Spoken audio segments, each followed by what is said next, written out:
चमल tiger Jagan Kansana दो खेत मरवायो। जगन कंसाना चमल। एक डकैत जिसने 3-3 शादियां की और उसमें से एक तो खुद भी डकैत थी। एक डकैत जिसकी लंबाई 6 फीट से ज्यादा थी, वजन 100 किलो से ज्यादा, और कभी उसे 28 साल तक 3 राज्यों की पुलिस पकड़ नहीं पाई। जब भी गिरफ्त में आया खुद से सरेंडर करके आया। वो डकैत फिर से सुर्खियों में है। बीहड़ का चंबल का आखिरी डकैत जिसकी हत्या जेल के अंदर कर दी गई, और ये कहा जा रहा है कि एक 26 साल के लड़के ने उसे मार डाला। लोगों को यकीन नहीं हुआ, लेकिन फिर कहानी आगे बढ़ी। अंतिम संस्कार पर उमड़ी भीड़, और भीड़ देखकर हर कोई सन्न था, क्योंकि भीड़ में उसके 3 भाई आते हैं। तीनों के हाथ में मोटी मोटी हथकड़ियां बंधी हैं, क्योंकि वो तीनों भी डकैत रहे हैं, और वो तीनों 6 फीट से ज्यादा लंबे। उनके आगे पुलिस वाले भी बच्चे लग रहे हैं।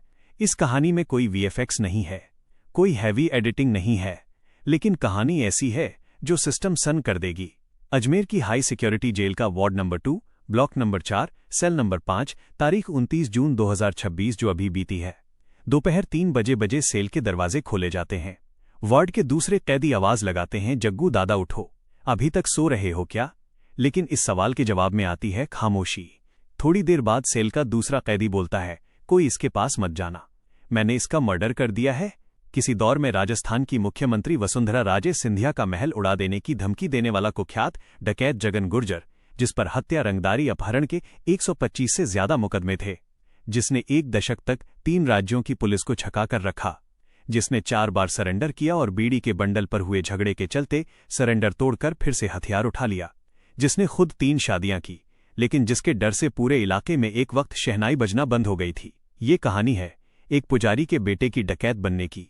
ये कहानी है चंबल के आखिरी डकैत जगन गुर्जर की। चंबल के जो तट हैं उन्हें तीर्थ नहीं माना जाता। उनके बारे में कहा जाता है, दरस करे तो रागी होए, परस करे तो बागी होए, करे आचमन मूढ़ सिराए चंबल तो बड़भागी होए। नरेश सक्सेना ने लिखा था, और वाकई कई सही लिखा था। चंबल वेद व्यास की लिखी महाभारत के शांति पर्व से निकली अशांत नदी, जिसने बागियों की पीढ़ियों को सींचा। इसी चंबल के उत्तरी किनारे पर बसा है राजस्थान का धौलपुर। सदियों से बह रही चंबल ने यहाँ के पठारी इलाके को छत विशद भूगोल में बनाया है।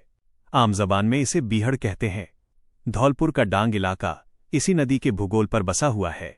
यहाँ बाड़ी तहसील में गांव पड़ता है विभूतिपुरा, लेकिन स्थानीय लोग इसे भूतिपुरा कहते हैं, जहां पर लोक देवता बाबू महाराज का एक मंदिर है। बाबू महाराज की गुर्जर समुदाय में काफी मान्यता है। मंदिर के पुजारी शिवचरण भी गुर्जर समुदाय से आते थे। साल 1994 का था। उसी साल शिवचरण गुर्जर और मंदिर कमेटी के सदस्यों के बीच प्रसाद बांटने को लेकर विवाद हो गया। मंदिर कमेटी के सदस्य गांव के रसूखदार परिवार से आते थे। उन्होंने पूरे गांव के सामने शिवचरण को अपमानित किया। ये खबर उसके 20 बरस के बेटे को मिली। बेटे का नाम था जगन। जगन अपने 4 भाइयों में सबसे बड़ा था। परिवार की आर्थिक स्थिति को मजबूत करने के लिए वो उस वक्त साइकिल से घर घर जाकर दूध बेचने का काम करता था। गठे हुए शरीर वाला 6 फुटा नौजवान पिता का अपमान कैसे बर्दाश्त होता। मौके पर पहुंचा और मंदिर कमेटी के सदस्यों को धो दिया। पिता के अपमान का बदला पूरा हुआ है, लेकिन कमेटी के सदस्यों ने उसके खिलाफ मुकदमा करवा दिया। चोरी का आरोप लगा। जगन ने वही किया जो उस इलाके में पीढ़ियों से होता आ रहा था। उसके कदम बीहड़ की तरफ मुड़ गए।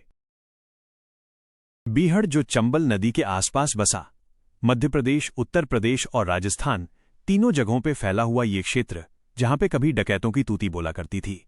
ये चंबल के बीहड़ों का वो दौर था जब डकैत जाति के लाइन में बटे हुए थे। राजपूत, गुर्जर, मीणा, पटेल, मल्ला, जाट। जगन ने अपनी बिरादरी के डकैत मोहन गुर्जर की गैंग पकड़ ली, लेकिन जगन का बुरा वक्त अभी खत्म होने का नाम नहीं ले रहा था। अभी जगन को गैंग ज्वाइन किए हुए कुछ ही महीने बीते थे। धौलपुर के खनपुरा गांव से एक खबर आई जिसने जगन को धर्म संकट में डाल दिया। दरअसल खनपुरा में जगन की सगी बहन ब्याही हुई थी। वहां एक जमीनी विवाद में उसके जीजा की हत्या कर दी जाती है। हत्या करने वाले और कोई नहीं, उसके गुरु डकैत मोहन गुर्जर के ही रिश्तेदार थे। लेकिन जगन अभी गैंग में नया था। वो मोहन गुर्जर से बगावत नहीं कर सकता था, न ही मोहन गुर्जर से बदला लेने के लिए मदद मांग सकता था। जगन चुप रहा। अगले 5 साल तक ये चुप्पी चली। फिर आया साल 1999। अब जगन को हथियार थामे हुए 5 साल बीत चुके थे। गैंग में उसकी पैठ मजबूत हो चुकी थी। एक रात उसने मौका देखकर मोहन गुर्जर और उसके एक करीबी को मौत के घाट उतार दिया। अब गैंग की कमान जगन के हाथ में आ गई थी। लेकिन वो मोहन वाली गलती नहीं करना चाहता था। इसीलिए बीहड़ में खून के रिश्तों के अलावा किसी पर भरोसा नहीं किया जा सकता। वो मानता था उसने अपने तीनों भाइयों को बीहड़ में बुलवा लिया। देखते ही देखते मोहन गुर्जर की गैंग जगन का पारिवारिक सिंडिकेट बन गई। अब जगन ने अपने अपराध का दायरा बढ़ाना शुरू कर दिया था। उत्तर प्रदेश का आगरा, मध्य प्रदेश का मुरैना, राजस्थान में धौलपुर, करौली का इलाका जगन ने अपराध के तरीके बदल दिए थे। धौलपुर करौली के इलाके से पत्थर की खदानें थी, वहां से खदानों से पत्थर निकाले जाते थे। वहां से उसने चौथ वसूलनी शुरू कर दी। इसके अलावा अपहरण और बारात लूटने जैसे अपराध भी जारी रहे।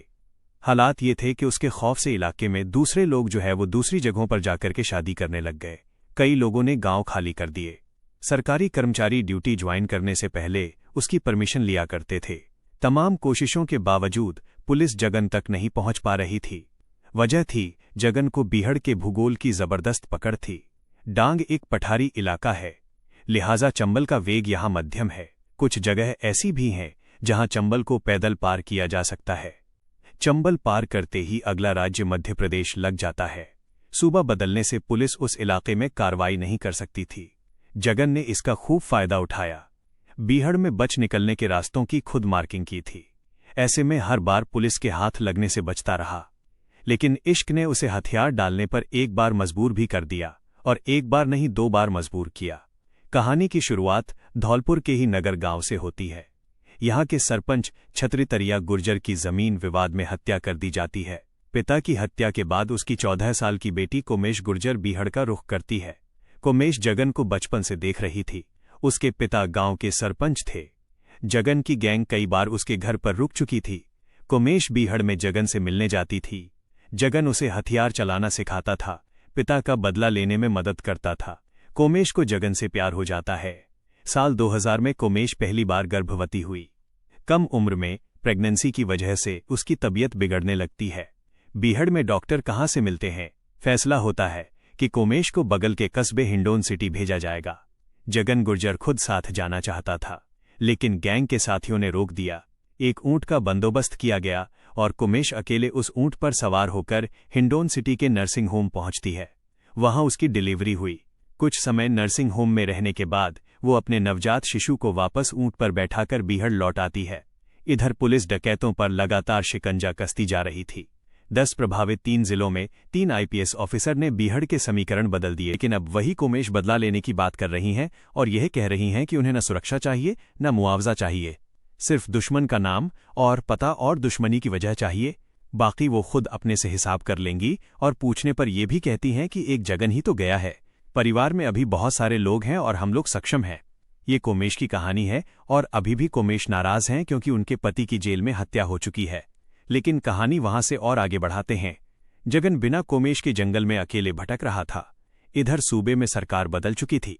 अशोक गहलोत बने नए मुख्यमंत्री। कांग्रेस की सरकार आई। केंद्र में मनमोहन सिंह के नेतृत्व में यूपीए सत्ता का समय था। जगन ने एक बार फिर आत्मसमर्पण किया और पुलिस से बचने का ये कर्तव्य उसने फिर से इस्तेमाल किया। 30 जनवरी साल 2009 करौली के कैमरी गांव में जगदीश नारायण का मेला चल रहा था। लोकसभा चुनाव से ठीक पहले ये मेला अच्छा राजनीतिक मंच था। लिहाजा दौसा के तत्कालीन सांसद सचिन पायलट, जो कि खुद भी गुर्जर बिरादरी से आते हैं, इस मेले में पहुंच गए थे। जगन ने इस मेले में सचिन पायलट के सामने आत्मसमर्पण कर दिया। इस बार भी उसे 5 राउंड वाली जो राइफल थी उसी पचफेरे के साथ सरेंडर किया। और पुलिस के पास तब तक इनपुट था कि वो बीहड़ में उसके पास शायद AK-47 तक पहुंच गया था और वो AK-47 बंदूक भी इस्तेमाल करने लग गया था। इस तरह जगन ने फिर से बीहड़ में जो लौटने का सिरा था उसे बरकरार रखा, क्योंकि वो जेल से आता, सरेंडर करता, जेल जाता, फिर आत्मसमर्पण के बाद छूटता और बीहड़ वापस लौट जाता। अपने खिलाफ चल रहे मुकदमों में जो गवाह थे उसको धमकी देना शुरू कर दिया। इसका नतीजा ये हुआ कि उस पर चल रहे 70 में से 69 मामलों में वो बरी हो गया। 2008 में पुलिस मुठभेड़ के दौरान जो कायम मुकदमा था उसी में निचली अदालत ने उसे 10 साल की सजा दी। लेकिन इस मामले में राजस्थान हाईकोर्ट ने उसे 6 मार्च 2017 के दिन जमानत दे दी। जेल से बाहर आने के बाद उसने सियासत की तरफ अपने कदम बढ़ाए। उसके ऊपर जो आपराधिक मुकदमे चल रहे थे, इस वजह से वो खुद तो चुनाव नहीं लड़ सकता था, तो उसने अपनी पहली पत्नी ममता गुर्जर को धौलपुर में हो रहे उपचुनाव में मैदान में उतारा। 9 अप्रैल 2017 को हुए उपचुनाव में जो नतीजा आया, ममता को महज 112 वोट मिले। जगन को ममता को विधायक बनने की उम्मीद नहीं थी। वो सियासत की पानी की था लेना चाहता था, लेकिन ममता इस चुनाव में आखिरी स्थान पर रही। महज 112 वोट जगन ने इसे निजी बेइज्जती की तरह लिया और एक बार फिर बीहड़ की तरफ रुख कर लिया। लेकिन उसे बीहड़ छोड़े अब 8 साल हो चुके थे। इन 8 सालों में बीहड़ और जगन दोनों बदल चुके थे। खाने की कमी, जमीन पर बिछौना और लगातार पुलिस का डर। जगन का शरीर अब बीहड़ के कठोर जीवन के लिए तैयार नहीं था। 1 साल के भीतर उसने फिर से सरेंडर किया। तारीख थी 20 अगस्त 2018। इस बार भरतपुर रेंज की जो आईजी मालिनी अग्रवाल हुआ करती थी, उनके सामने बयाना थाने में जाकर हथियार डाल दिए।